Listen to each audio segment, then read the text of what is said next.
আবার ভারতের সঙ্গে যুদ্ধ করবে, যুদ্ধ করবে, যুদ্ধ।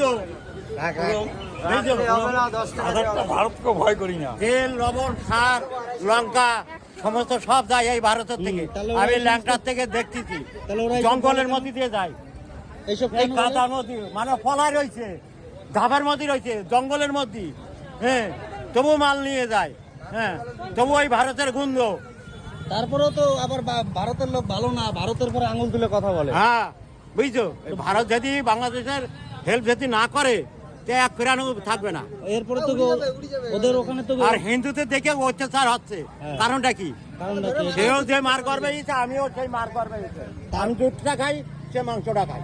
তারপরে ওদের তো এখন বাংলাদেশে গৃহযুদ্ধ শুরু হয়ে গেছে, মানে সব জিনিসপত্রের প্রচুর দাম। আর দাম হবে তো, যে রাজ্যটা চালাচ্ছিল তাকে তো সরাই দিয়েছে, প্ল্যান করে সরাই দিয়েছে।